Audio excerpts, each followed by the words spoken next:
Court के action पर Trump का रिएक्शन, तमाम ममालिक पर 10% ग्लोबल टैरिफ आयद कर दिया। एग्जीक्यूटिव ऑर्डर पर दस्तखत। व्हाइट हाउस के मुताबिक 150 दिन के लिए अमेरिका दरामद होने वाली अशिया पर 10% ड्यूटी आयद होगी। नई ड्यूटी का इतलाक अमेरिका, मैक्सिको, कनाडा मुआहदे पर नहीं होगा। नया टैरिफ फौरी नाफिज होगा। मुआहदे बरकरार हैं, सिर्फ तरीकाकार मुख्तलिफ होगा। अमेरिकी अदालत ने ट्रंप के टैरिफ इक़दाम का लदम करार दे दिए थे। फैसले में कहा गया कि ट्रंप ने जिस कानून के तहत टैरिफ लगाए वो कौमी इमरजेंसी के लिए बनाया गया था। ये कानून ट्रंप को इजाफी टैरिफ लगाने की इजाजत नहीं देता। टैरिफ की कांग्रेस से मंजूरी नहीं ली गई।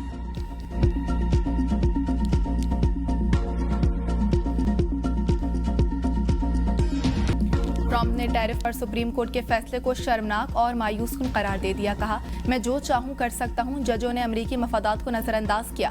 फैसले पर वो ममालिक खुश हैं जो बरसों से अमेरिका को लूट रहे हैं। इन ममालिक की खुशी ज्यादा देर बरकरार नहीं रहेगी। मैंने 8 में से 5 जंगें टैरिफ से रुकवाई। इसमें पाक भारत जंग भी शामिल है जो एटमी जंग में बदलने लगी थी। पाकिस्तानी वज़ीर-ए-आज़म ने कहा, मैंने जंग में करोड़ों जानें बचाई। अदालती फैसले ने टैरिफ लगाने के इख्तियार में मजीद इजाफा कर दिया। टैरिफ से मिलने वाले मुनाफे में मजीद इजाफा होगा। टैरिफ लगाने के लिए मुझे कांग्रेस से पूछने की जरूरत नहीं। सेक्शन 301 के तहत तमाम कौमी सलामती टैरिफ बरकरार रहेंगे।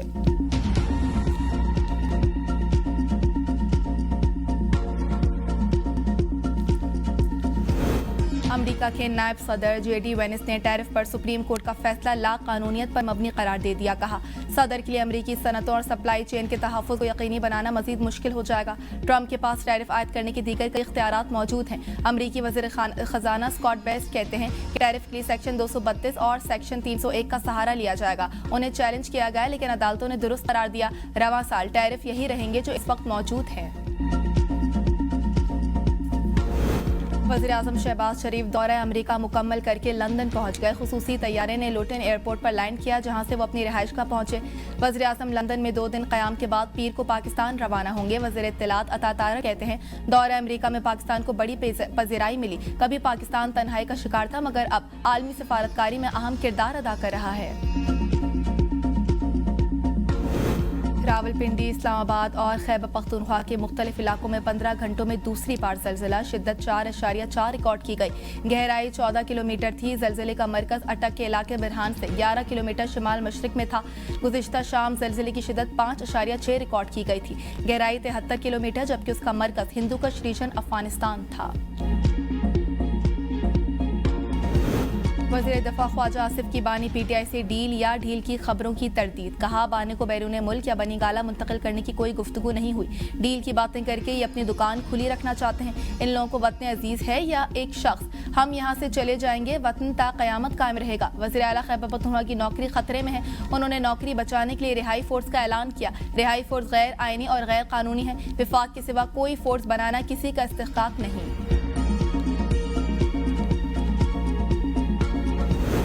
बानी PTI की रिहाई फोर्स को पार्टी की मंजूरी की कोई ज़रूरत नहीं। वज़ीर आला सुहेल आफरीदी ने ऐलान कर दिया तो फोर्स बनाई जाएगी। मामले खुसूसी इत्तला शफी जान कहते हैं, अली अमीन गंडापुर को इंटरव्यूज़ नहीं देने चाहिए थे। अगर वो इंटरव्यू दे दें तो सिर्फ बानी की रिहाई की बात करें। साबिक सियासी रहनुमाओं की बानी से मुलाकात ही नहीं होगी तो वो उन्हें कैसे कौमी हुकूमत पर राज़ी करेंगे।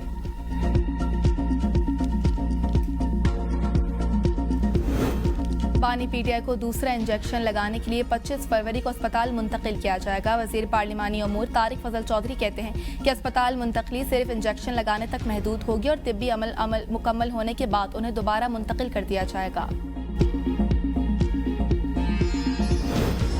साहबजादा हामिद रजा की जेल मुलाकात का दिन। इत्तेहादी रहनुमा गायब। साहबजादा हामिद के एक्स अकाउंट पर पोस्ट में बताया गया कि जेल में 111 दिन गुजर चुके। मुलाकात के लिए कोई इत्तेहादी रहनुमा नहीं पहुंचा। सियासी हलकों और हामियों में शदीद तशवीश। सेनेटर सहर कामरान, हिना परवेज भट्ट और बैरिस्टर अकील मलिक ने इस रवैये को तहरीक इंसाफ की शख्सियत परस्ती का नतीजा करार दे दिया। ख्वाजा मोहम्मद आसिफ ने कहा, पार्टी में रफाकत और सियासी कुर्बानी की कोई अहमियत नहीं। तमाम फैसले सिर्फ बानी के मफादात के गिर्द घूमते हैं। पार्टी के अंदरूनी इख्तलाफात और इत्तेहादी रहनुमाओं को नजरअंदाज करना तहरीक इंसाफ की एकतरफा क़यादत के मसले का आकाश है। हामियों का एतमाद मुतज़लज़ल हुआ है।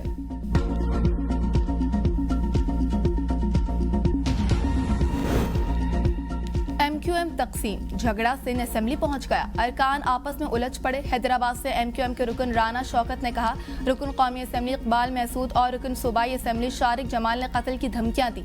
अगर कुछ हुआ तो स्पीकर जिम्मेदार होंगे। वज़ीर दाखिला ज़िया निजार तकरीर करने खड़े हुए तो इंजीनियर उस्मान ने राना शौकत और दीगर को धमकियां देना शुरू कर दी। स्पीकर ने सेक्रेटरी को कहा कि पुलिस को बुलवाई और अपोजिशन लीडर अली खुर्शीदी भी बेबस नजर आए। स्पीकर असेंबली ने MQM के रुकन असेंबली इंजीनियर उस्मान की रुकनीत मुअत्तल कर दी। इजलास आज दोपहर दोबारा।